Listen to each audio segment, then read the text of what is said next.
Several months ago, you saw us take the Pajero, the Fortuner, the Endeavour and the X-Trail to Chikmagalur for a 4x4 drive. However, on that terrain, we declared the Fortuner as the winner. But on a scale of 1 to 10, I'd rate Chikmagalur as a lowly 4. And it clearly did not give us an idea of just how good the Fortuner's off-road capabilities were as compared to the Pajero, and established one of the truest, the most hardcore off-roaders available in the world. So, we decided to come here. And here is the Himalayas on the Mughal Road.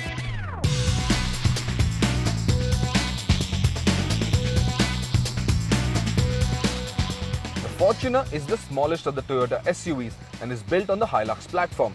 Itself an accomplished off-roader. The chassis is a ladder frame type with a body placed on top. But what drives it is a full-time four-wheel drive system with a Torsen LSD, a torque sensing limited slip differential. Torque is thus redistributed between the wheels depending on which loses the most amount of traction. The Pajero 2 uses a body on ladder frame construction, but it's clear to see that it has shorter overhangs at both ends and there is a lot more ground clearance. In addition, the Pajero's four-wheel drive system, dubbed the Super Select, first developed in 1991, allows the Pajero to be driven in either rear-wheel drive mode or four-wheel drive mode. In four-wheel drive, it too senses torque loss at any wheel and redirects torque to the wheels with traction in an effort to break free. But is the system any better? Well, it has lesser electronics, and that makes it a bit more reliable in extreme off-road conditions.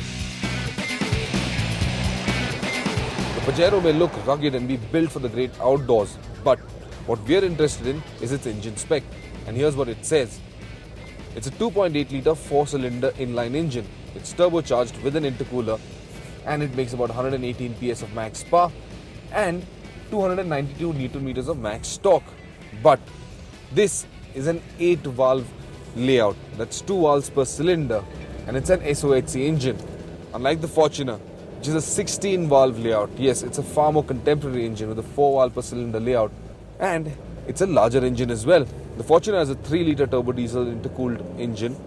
It makes about 170 PS of max power, but has a whopping 343 Newton meters of max torque. And that clearly shows who's the boss in the engine spec comparison. In both SUVs, it's the torque that matters. And while the Pajero's torque peaks at 2000 RPM, the Fortuner has a more linear spread, with max torque available anywhere between 1400 to 3400 RPM. But it's also the transmission that plays up this torque. So where the Fortuner has taller ratios to provide a more comfortable on-road experience, the Pajero has shorter ratios that sustain speed torque and does not allow it to bog down, especially when driving in higher gears across low traction surfaces. So the Fortuner clearly has the power advantage, but it also has a disadvantage, and that is it's got very poor visibility, especially in off-road conditions. You can't see the edges clearly when you're climbing inclines, and that can be a bit of a hazard. Now the Pajero has a narrower track and a shorter wheelbase, and that gives it fantastically nimble dynamics, especially in off-road conditions. It can easily negotiate tight turns, it can wade through water, it can climb uphill sections peacefully, and well, it can almost do everything just that bit more better than the Fortuner can.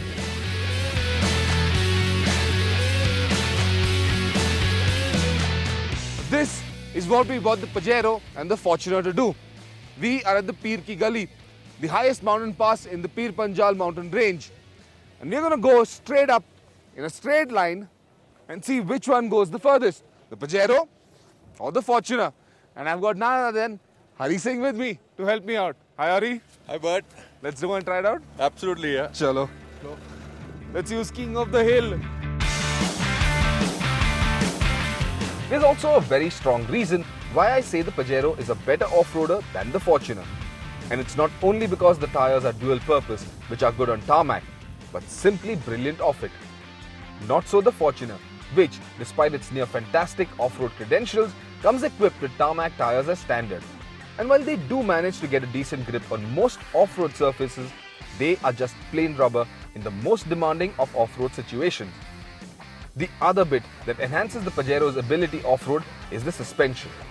Now, in the case of the Fortuner, which is built on the IMV platform or the same platform as the Innova, the suspension is quite similar to the McPherson setup of the Innova. So, there is a lot of suspension travel to enhance comfort. But the Pajero suspension is clearly developed for off-road conditions. It's stiffer, has much higher clearance, and even when the front is loaded, you still don't lose suspension travel, which is so essential when clambering across rocky or scraggy surfaces. Who's your daddy? Woo! We are the champions. So, it's now clear who's king of the hill. Hail to the chief, hail to the Pajero.